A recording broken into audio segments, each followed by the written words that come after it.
Күйеуі көңіл бөлмей кеткендіктен, ол өзін бір күні бөтен адамның көзімен көргенде ғана шошып кетті. Айгүл соңғы рет өзін әйел ретінде қашан сезінгенін есіне түсіре алмады. Үйінде бәрі бар еді. Күйеуі бар. Балалары бар. Үйі жылы, дастарханы тоқ. Бірақ жүрегі бос. Күйеуі Ерлан бұрынғыдай емес еді. Бұрын жұмыстан келсе, әңгіме айтатын, күлетін, бірге шай ішетін. Қазір ол тек үнсіз. Телефонға үңіліп отырады, немесе теледидарға қарап ұйықтап кетеді. Ал Айгүл болса, күн сайын айнаға қарап, өзінен бір нәрсе жоғалып кеткенін сезетін. Мен қайда жоғалдым?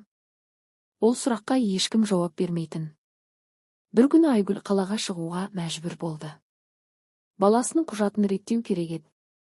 Күйеуі: «Таксимен барып кел, менің уақытым жоқ», деді салқын ғана. Сол сөз оның жүрегін тағы бір рет сыздатып өтті. Көшеде жаңбыр сіркіреп тұрды. Ол жол жиегінде такси тоқтатты. Көлік тоқтады. Рөлде жас жігіт отыр еді. «Қайда барасыз?» деді ол жай ғана.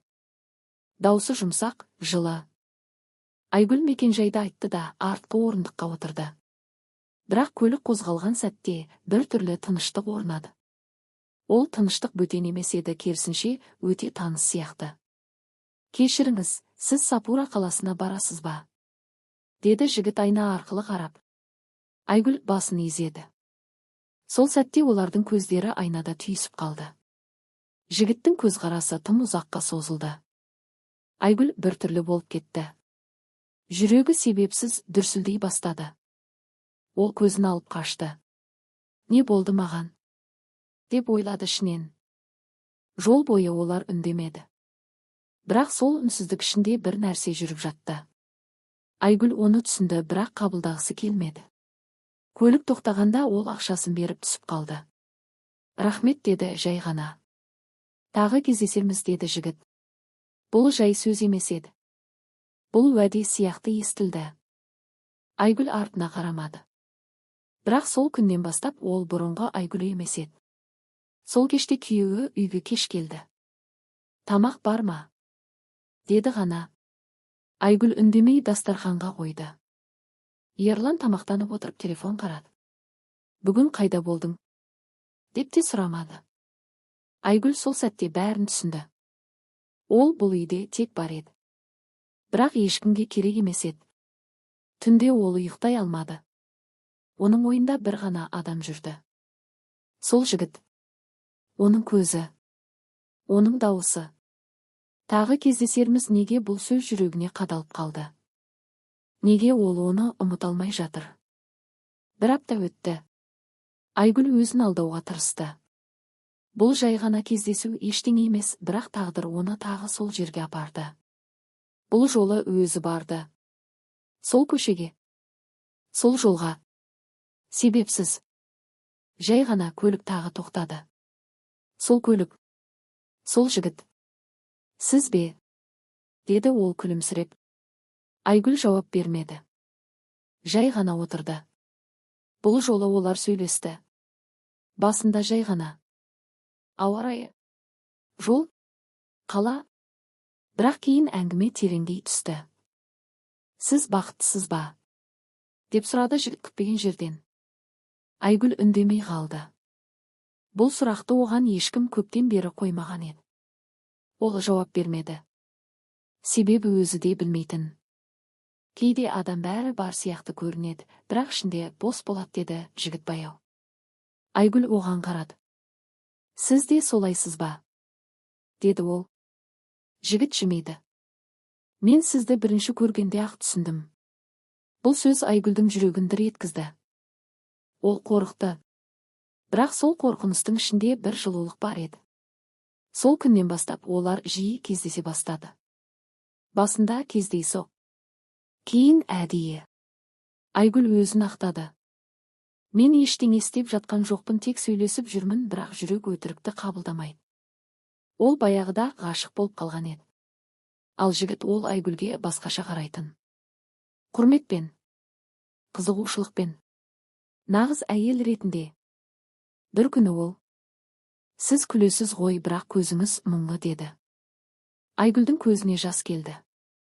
Ешкім оны бұлай көрмеген еді. Ешкім оны бұлай түсінбеген еді. Сол күні олардың арасы шекарадан өтті. Қолдары түйісті. Айгүл тартып алмады. Себебі ол алғаш рет тірі екенін сезді. Бірақ әр сезімнің бағасы бар. Үйге келген сайын оның үшін кінә жиі бастады. Балаларының көзіне қарау қиындады. Күйеуі бұрынғыдай суық. Бірақ енді Айгүлдің өзі өзгерген. Ол енді тек әйел емес еді. Ол сезінетін, сүйетін, сағынатын адам еді. Бір күні бәрі ашылды. Ерлан оның телефонын көріп қалды. «Бұл кім?» деді ашумен. Айгүл үнсіз қалды. «Сен мені алдап жүрсің бе?» Ол көзін төмен түсірді. Бұл үнсіздік жауап еді. Сол түні үйде дау шықты.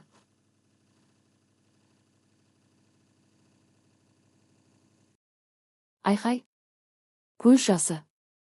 Айыптау. «Мен саған бәрін бердім», деді Ерлан. Айгүл алғаш рет қатты жауап берді. «Сен маған ешқашан өзіңді бермедің». Бұл сөз бәрін өзгертті. Сол сәтте олардың некесі аяқталды. Бірақ әр оқиғаның шынайы соңы кейін басталады. Айгүл сол жігітпен қалды ма? Жоқ. Өмір кино емес. Бір күні жігіт: «Мен басқа қалаға кетемін» деді.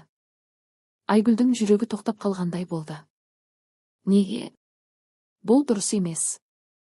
Біз не істеп жүрміз? Айгүл үндемеді. Себебі өзі де білетін.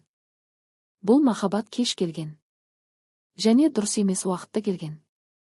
Сіз өз өміріңізге оралуыңыз керек, деді жігіт. Айгүл жылады. Бірақ тоқтатпады. Себебі бұл жолы ол бәрін түсінді. Мәселе жігітте емес еді. Мәселе оның ішінде еді. Ол өзін жоғалтып алған. Ал бұл сезім тек оны қайта оятқан. Жігіт кетіп қалды. Айгүл жалғыз қалды. Бірақ бұл жалғыздық бұрынғыдай емес еді. Бұл саналы жалғыздық. Ол айнаға қарады. Бұл жолы басқа әйел тұрды. Көзінде мұң бар. Бірақ ішінде өмір бар. Ол сыбырлады: «Мен қайта бастаймын». Және бұл жолы өзін жоғалтпайды.